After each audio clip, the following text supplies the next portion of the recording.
વિશ્વના સૌથી મોટા નરેન્દ્ર મોદી સ્ટેડિયમની અંદર આજે 2020 વર્લ્ડ કપની ફાઇનલ મેચ યોજાવા જઈ રહી છે।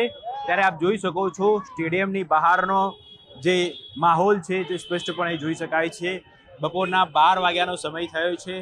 12 વાગ્યાથી જ જે ક્રિકેટ રસિકો છે તે મેચ જોવા માટે આતુર બન્યા છે અને મોટી સંખ્યામાં અહીં લોકો સ્ટેડિયમની બહાર જોવા મળી રહ્યા છે।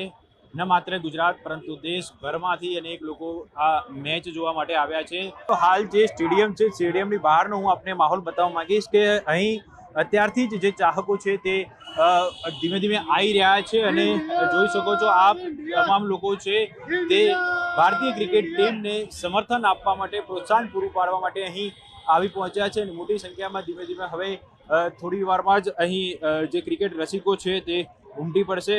12 વાગ્યાનો સમય છે। લોકો અહીં આવી રહ્યા છે અને ખાસ કરીને વાત કરીએ કેટલાક લોકો છે તે અન્ય રાજ્યોમાંથી પણ આવ્યા છે। તેમની સાથે આપણે વાત કરીશું। कहाँ से आए हो और कितने लोग आए हो? मैं पुणे से आया हूँ। मेरे साथ बहुत सारे मेरे फ्रेंड आए हैं फाइनल का मैच देखने। ये अहमदाबाद का हिस्टोरिकल सामना रहने वाला है। पहली बार अहमदाबाद में आज उम्मीद करता हूँ कि भारत जीत जाए। ऐसी टीम होने वाली है कि होस्ट नेशन जो है उसमें पहली जीतने वाली भी टीम रहनी है और लगातार 2 बार जीतने वाली टीम रहने वाली। बहुत सारे रिकॉर्ड भारत आज अपने नाम पे करने वाला है। आज तो संजू खेलेगा, अक्षर पटेल है, हार्दिक पांड्या है और बेसिकली सूर्या ने खेलना चाहिए कैप्टनसी की इनिंग। और बेसिकली आज तो वुमेंस डे है तो डे भी अच्छा है और जो विजय मिलेगा वो वुमेंस को वो डिवोट करे, वही आशा है। शाम को 7 बजे मैच शुरू होगी, अभी 12 बजे। कैसा माहौल स्टेडियम के बाहर आपको देखने को मिल रहा है? बाहर का माहौल जो है वो टोटली एनर्जेटिक है और हौसला भरने वाला है। और बेसिकली जो जितने भी लोग आए वो सब टीम इंडिया को सपोर्ट करने के लिए आए हैं, क्योंकि जो 2023 में हुआ था या साउथ अफ्रीका मैच के साथ हुआ था तो आज वो बेसिकली अपनी जो टीम है वो अच्छा खेले, परफॉर्म करे और पूरे हिंदुस्तान में फिर से एक बार दिवाली हो जाए।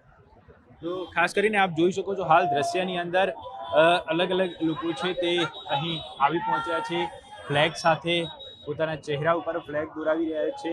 આ ઉપરાંત ટીમ ઇન્ડિયાની ટી શર્ટ પહેરીને આવી રહ્યા છે અને અહીં જે ટીમ ઇન્ડિયાની ટી શર્ટનું પણ ધૂમ વેચાણ થઈ રહ્યું છે, એટલે તમામ પ્રકારની તૈયારીઓ છે તેને આખરી ઓપ આપવામાં આવી રહ્યો છે।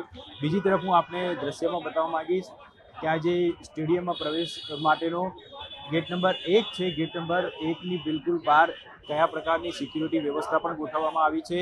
ખાસ કરીને કોઈ અવ્યવસ્થા ન સર્જાય તે માટે અહીં અલગ અલગ ટ્રેક બનાવવામાં આવ્યા છે જેથી કરીને લોકો અહીં સરળતાથી પસાર થઈ શકે। બીજી તરફ અહીં પૂરતો પોલીસ બંદોબસ્ત પણ તૈનાત કરી દેવામાં આવ્યો છે।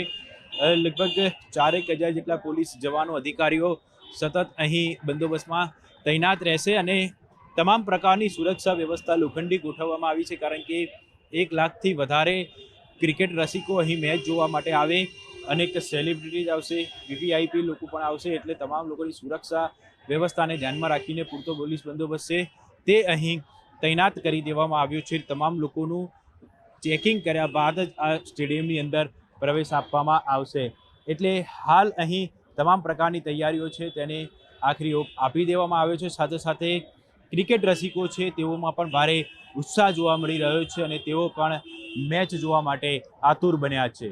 हम बेलगाम कर्नाटक से आए हैं सर। हम एक 30-40 लोग तो उधर से आए हुए हैं और मैच देखने के लिए आज आए हुए हैं। और जो इंस्टाग्राम पे जो चल रहा है आजकल, आज मतलब सबको ऐसे लग रहा है कि आज इंडिया मैच हारेगा क्योंकि अहमदाबाद में है, लेकिन वो आज गलत साबित करके ही दिखाएंगे सर। अभिषेक शर्मा तो आज चलेगा ही चलेगा। आज 110% आज अभिषेक शर्मा शतक लगाएगा ही लगाएगा। आज भारत माता की। मेरा नाम है, मैं जयपुर से आया हूं और आज बिल्कुल इंडिया मैच जीतने वाला है। बॉलिंग में अक्षर पटेल, बुमराह बहुत अच्छी गेंदबाजी करेंगे और बैटिंग में अभिषेक शर्मा, ईशान किशन से काफ़ी उम्मीद है। और यही कहना चाहूँगा, हिस्ट्री रिपीट करेंगे, हिस्ट्री रिपीट करेंगे आज नरेंद्र मोदी स्टेडियम में। जय हिंद, जय भारत। જે ટ્રાફિક પોલીસના જવાનો છે તે પણ જે અલગ અલગ 4 રસ્તાઓ ઉપર તૈનાત કરી દેવામાં આવ્યા છે। આ ઉપરાંત વાત કરીએ તો જે સ્ટેડિયમ તરફ આવવાનો રસ્તો છે જનપદ ટી સ્ટોલથી, ત્યાંથી જે સ્ટેડિયમ તરફ આવવાનો રસ્તો છે તે એક તરફનો રસ્તો હાલ જે વ્યવસ્થાના ભાગરૂપે બંધ કરી દેવામાં આવ્યો છે।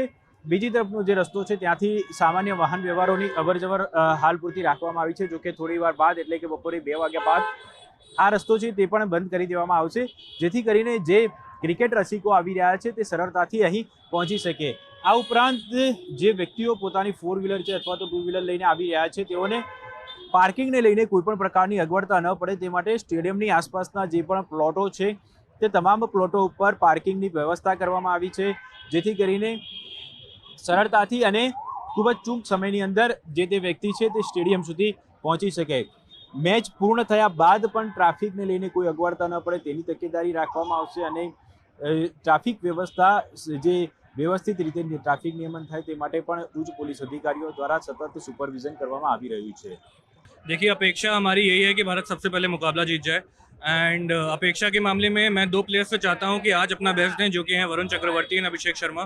इन दोनों की परफॉर्मेंस अभी तक उतनी अच्छी नहीं रही है जैसा कि हमें उम्मीद था, तो आई होप कि अभिषेक शर्मा एंड वरुण चक्रवर्ती कुछ अच्छा करके दिखाएंगे एंड बाकी टीम धीरे धीरे फॉर्म में आ गई थी फाइनल्स आते आते, तो आई होप कि वो अपना अच्छा फॉर्म जो है कंटिन्यू रखें, but Abhishek Sharma and Varun Chakravarthy can be the की.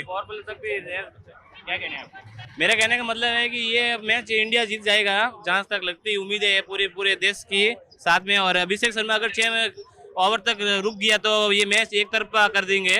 आप कहाँ से आए हो? केरला से आए हो. कैसी अपेक्षा है कौन से प्लेयर के पास? सैमसंग के पास केरला बच्चों ना सैमसंग इंडिया जीतेगे भाई, जीतेगा.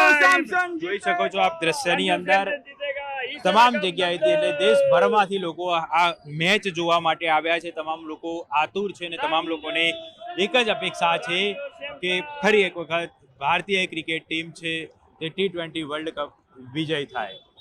કેમેરામેન પ્રકાશ દેસાઈ સાથે ઋત્વિક સોની, ન્યૂઝ 18 ગુજરાતી, અમદાવાદ.